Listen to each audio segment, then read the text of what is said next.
verses 1 to 11. Are you ready? Salamat sa Diyos. And it says here, Dear Jesus was led by the Spirit into the desert to be tempted by the devil.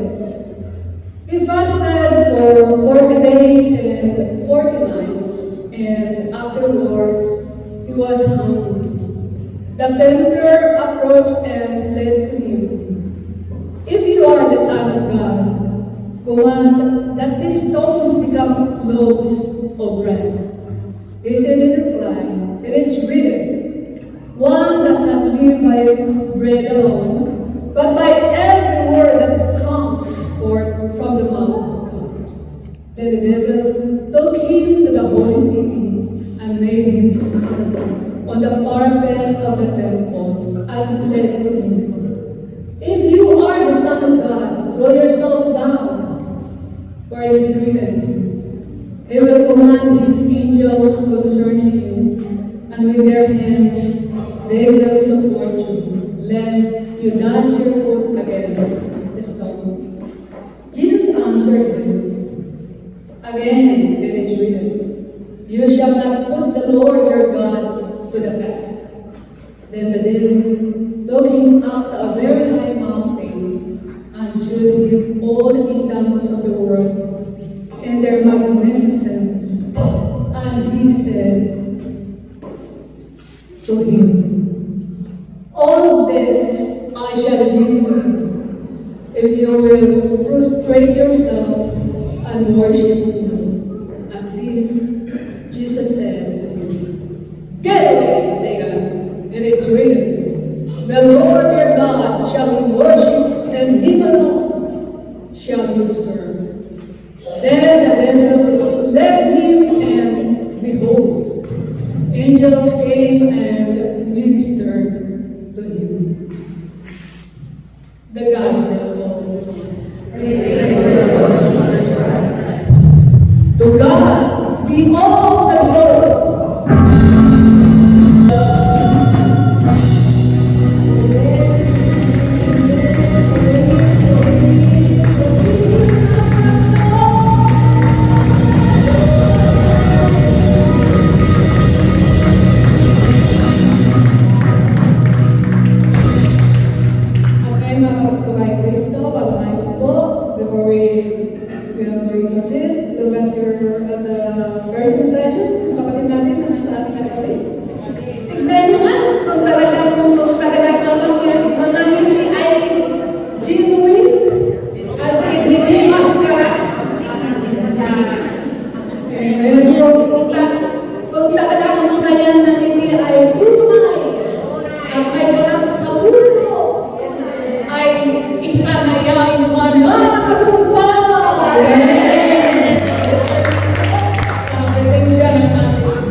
As about our Lord Jesus Christ, tempted after 40 days and 40 nights of fasting in the desert.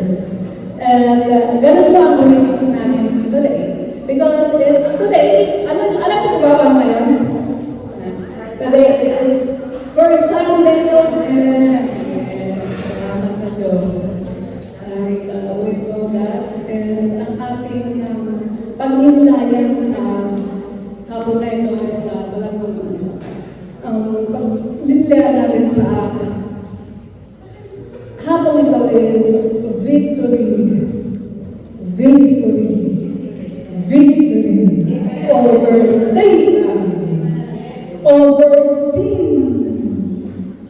And kung ating babalikan ng pagbasa is that Jesus himself was brought by the Spirit to be tested. Kung siya mismo na Diyos, anak ng Diyos, was brought to temptation, how about us? Will also be tempted. So dapat alam na natin yun. Amen? maganda na balita sa araw na ito is that sabi ng ating Panginoon Jesus, give away Satan. Dapat gagawin tayo. We should know how to break that temptation that is putting in our way by Satan. Amen. Gusto na lang ng kwento, just malit lang. Ito ay kwento, hihiramin ko sa isang pare na aking pinamiligan. Sabi niya, there's 3 applicants being interviewed to be a bus driver. And on that interview, isa lang yung question sa kanila. Maybe napakinggan nyo na ito kung tayo nanood ng online class. Sabi daw sa interview, kung ikaw ay magmamaneho sa gilid ng bangin, how far or paano kalapit mo idadaan yung yun doon sa bangin? How far can you put or can you drive beside that cliff? Ang sagot ko muna, sabi niya, madali lang yan.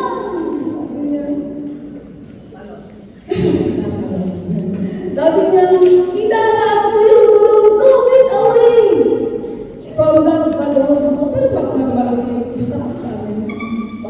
Ganyan na, kaya mong gawin. Ako, kaya mong gawin. 4 na, sa tagal ko. 4 inches lang kaya ko. Itabi yung gulong at hindi ako mahulog sa balloon. And sabi nung pangatlo is, sabi niya, pero ako po, hindi ko po gagawin yun.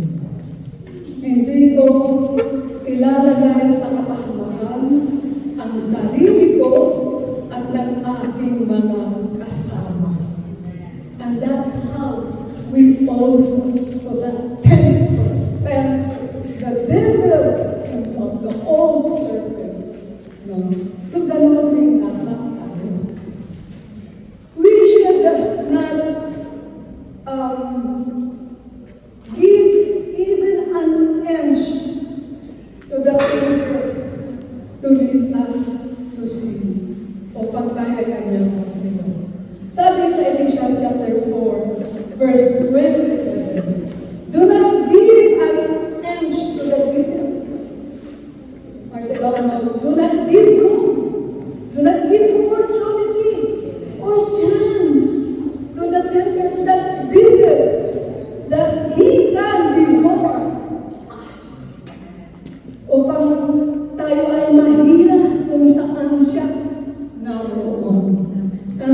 Sabi sa John chapter 10, the thief come only to steal and kill and destroy. Pero ang sabi ng ating Panginoon Jesus, I came that they may have life and have it abundantly. So kung kayo yung mga driver ngayon, bibigyan nyo pa ba ng tsansa? Hindi na dapat ito. Alam na natin ang pagkilos niya. That tempter, that devil, that Satan always is cunning, enticing, and always have that scheme to devour the special one of God. And who are those special to the Lord? Tayong lahat. Pero si Satan, lagi niyang kinakalaban ng Diyos. Sino ang ginagamit niya mula noon hanggang ngayon? He always using each and every one of us upang kalabanin ang Diyos. At mga kapatid, mga Kristo, let not that Satan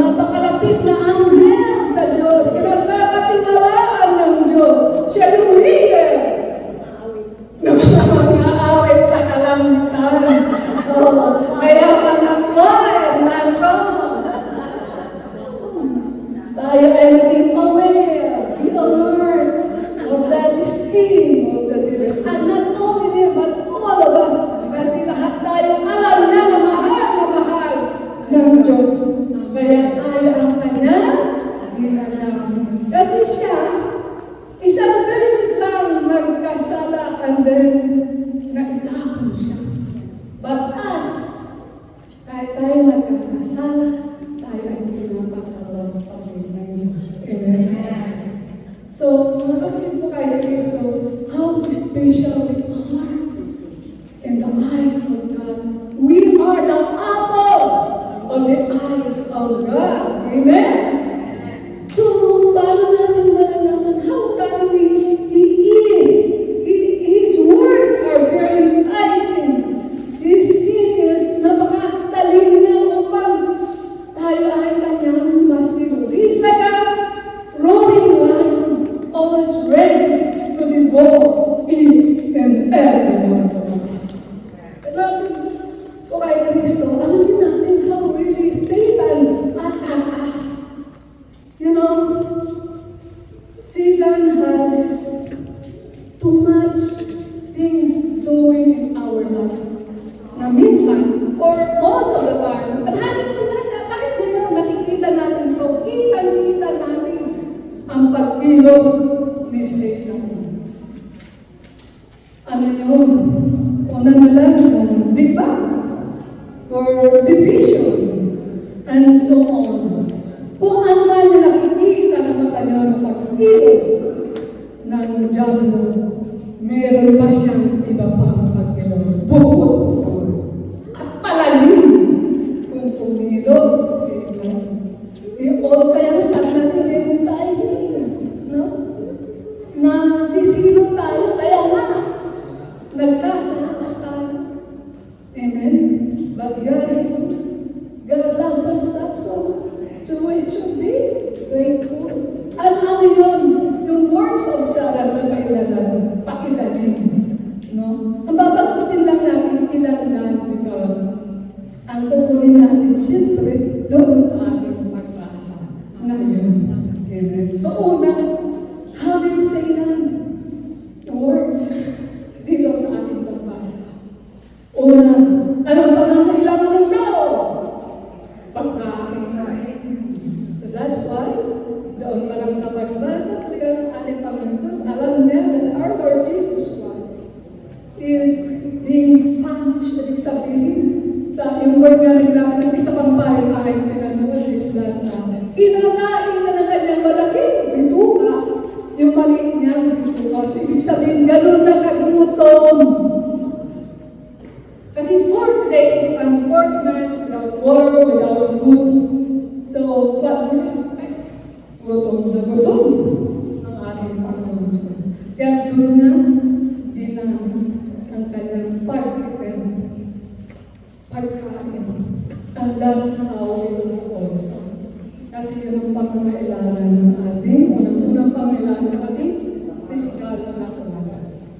Sabi niya, sa verse 3, having a law, if you are the Son of God, command that these stones become loaves of bread. Galing niya. Ang sulit ako. Galing niya. Tayo ay, pag tayo ay nabubuto, tayo ay nakikita. Kahit may pinagbabawal, kinakain pa rin. Amen? Totoo or totoo? Tignan niyo din ang ginawa niya sa Genesis. Sa first reading today. Anong ginawa niya kay Eva at Kinukso. Kinukso niya sa pagkain. Sabi niya, ano sinabi niya doon? Sabi niya, did God really tell you not to eat from any of the trees in the garden? Galing niya, no? Did. Ginagawa pa niya sa mga ng Diyos. Ang sabi naman ng Diyos, huwag niyong kainin yung isang punong nasa gitna. Pero ang sabi niya din, God really tell you not to eat from any of the trees in the garden. Ganun din tayo. At kumain na sila. Napakain na, natos na. Ganun din tayo. Actually, ako,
while I'm eating this.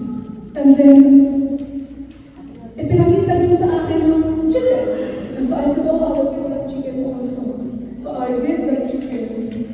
And mga 2 piraso lang naman maliliit. But then, the Holy Spirit told me, it is clear. I love fasting. Di ba nag-fast ka? Bigla ako nagsipay ko, biglang hindi ko na kinain. So si Brother Romeo actually kahapon, he did see that itinapon ko yung gabi. Inakita niya siya yung nandun. I don't want to offend him, but I have really been joking. Ganyan yung tayo, di ba? Ang galit natin ma-entice, especially when we are hungry. Just like what happened to me. Kasi kaunting pagkain. I don't really fast kasi lang fasting. I just but pagkaroon ng chako and then no meat. And that is very enticing when you see the food and you are really hungry. At ganun ang nangyayari sa akin. Amen? And pangalawa, na ginawa niya to entice us, to lure us, para tayo ay mahilan sa kasalanan. It is, dahon. Kung kaya sabihan kayo, tumalong ka doon. Dalhin ka sa mataas at patalonin ka. Natalon kayo. Kahit sabihin na ni Satan mo yung angel naman at yung dinadasal lagi sa mind ko. And always that happens in our life. Not only this talaga nangyayari. Kasi kahit noon kay Adam and Eve, anong sabi ni Satan? Dahil sinabi na mamamatay pag kumain ng prutas na yun. Ano sabi niya? You certainly will not die. O, sinungaling talaga. Sabi niya, hindi kayo mamamatay. Naglalagay siya lagi ng doubt and also for us. Even though we know all the promises of God, and yet we don't believe in it, and we doubt. We always doubt on what God's word that we heard already. Una, ito na lang, pera. Pag nagkukulang na tayo, inuuna na natin ang part-time, trabaho, pera. Nahuhuli na ang Diyos. Ibig na get behind the Satan. Anong nangyayari? Get behind the Lord. Totoo. Totoo ang nangyayari in our life. See how He is napakatalino para i-entice ang tao sa kanyang kasalanan. Ito, pangatlo. Ito talaga yung ginawa niya, kaya siya nagkasala. Ano yun? Pride. Gusto niya maging katulad ng Diyos. At nag-alsa siya sa Diyos. Ang ginawa niya, inumbisi niya. Yung wonder of the angels in heaven, sinapan niya. Kaya nasa natin demons. He is Satan, siya yung principle sa libutan. And he has his dark angels, yung mga kampon niya, the demons, na ginagamit niya. Para inutusan niya, para tayo ay magkasala. Upang maging tayo din ay enemy ng Diyos. No?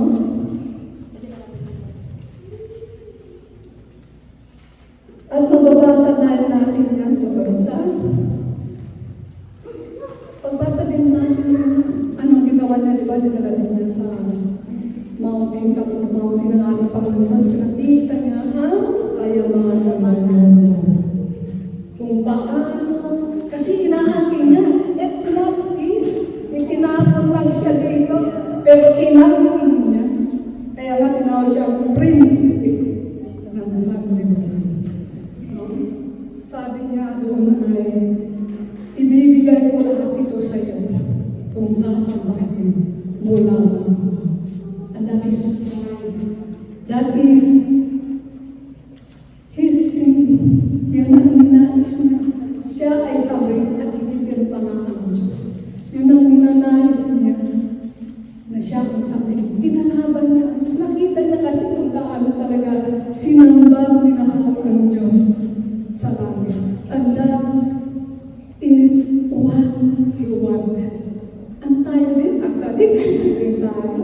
We have pride in ourselves. Na sometimes, pag nasasabi ang ating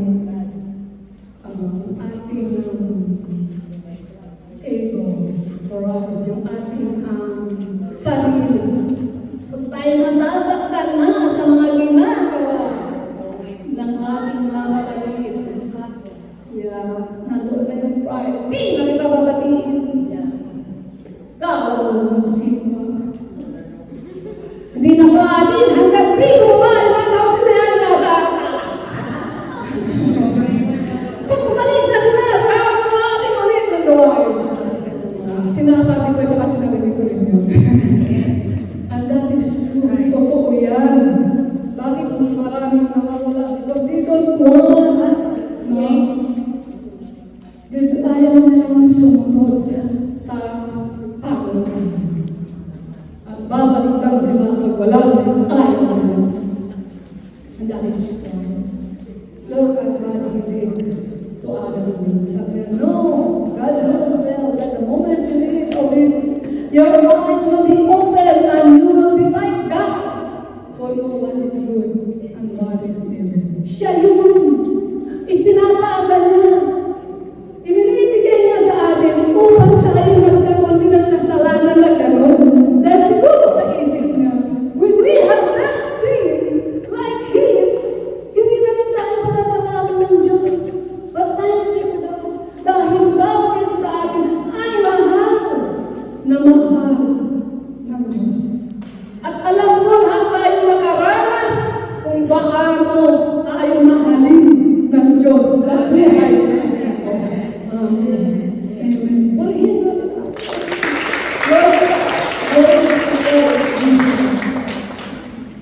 And even Satan wanted us to lure kasama na Lord kasi on that day na mangyayari na siya ikukulong. Gusto niya, ayaw niya sila lang eh.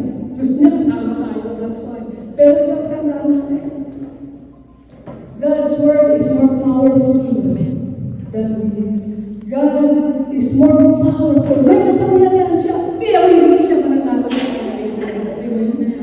At alam ba na binahaginan tayong lahat ng power na yan?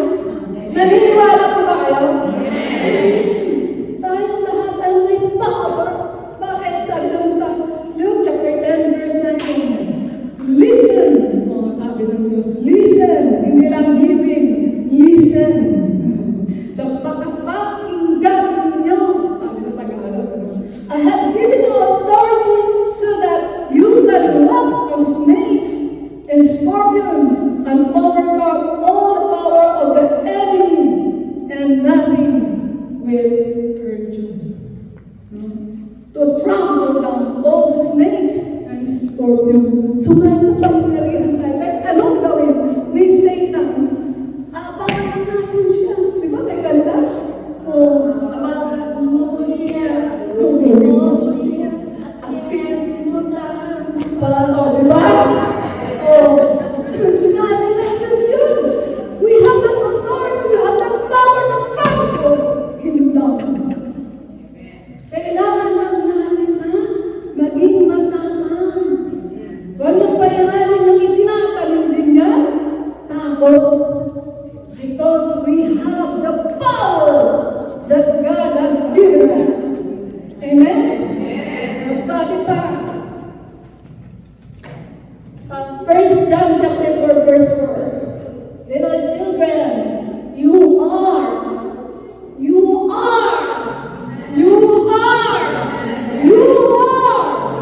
from God and have conquered them. For the one who is in you is greater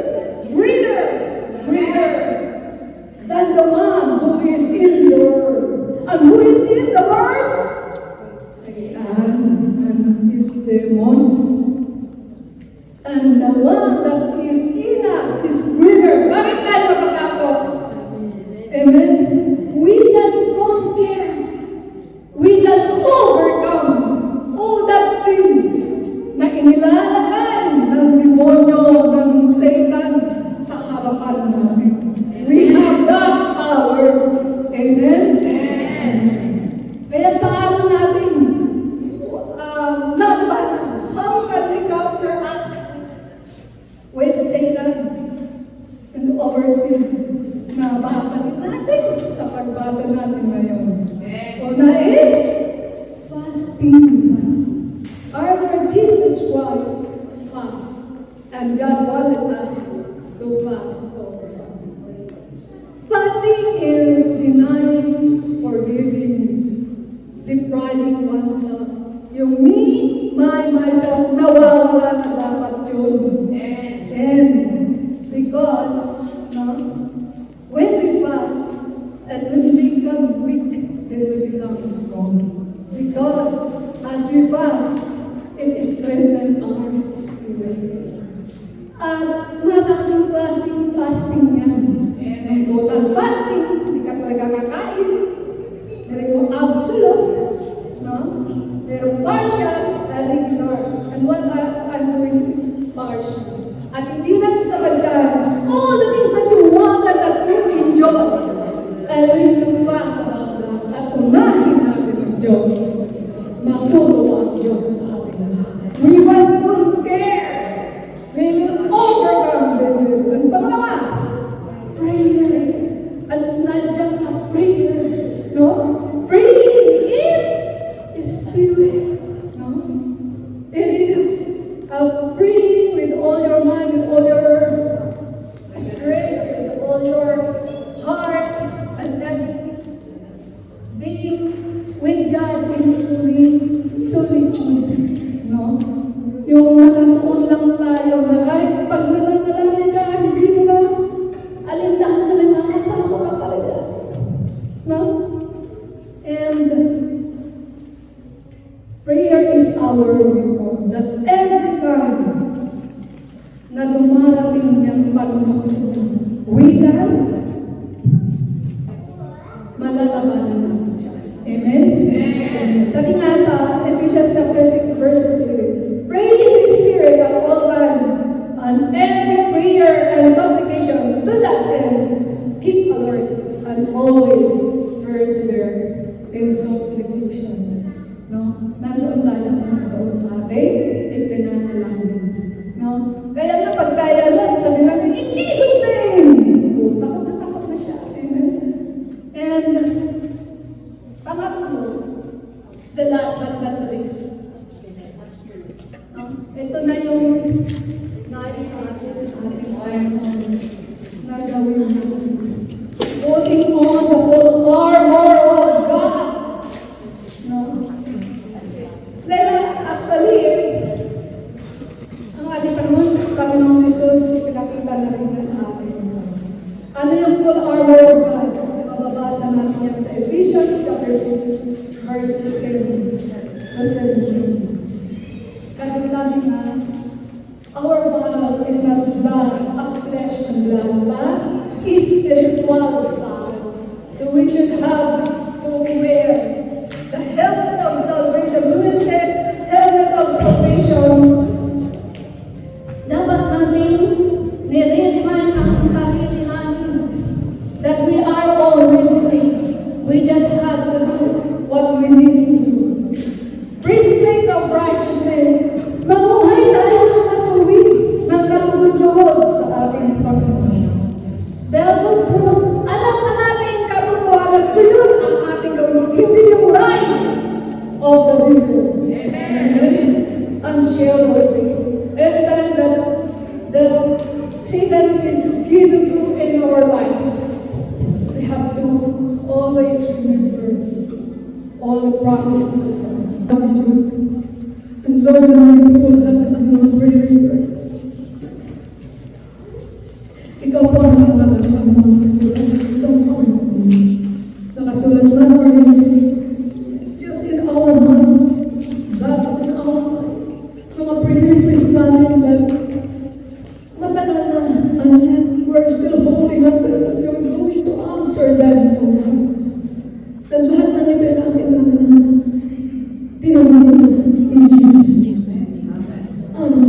year. Tagumpay mo. Tagumpay na ilang mga 2 years anniversary. At lahat ng ito, pinaspasan mo. At ito ay lahat ay magagamit upang maging pananggalan. At sa oras ng aming pangangailangan, ito ang aming pangangailangan dahil ito ay pinaspasan mo na ginagawa at lang ito ay aming halaga sa buhay nito. And we claim that every day of our life, we are victorious in Jesus Christ. Father, Son, and Holy Spirit. Let us give thanks. We're grateful.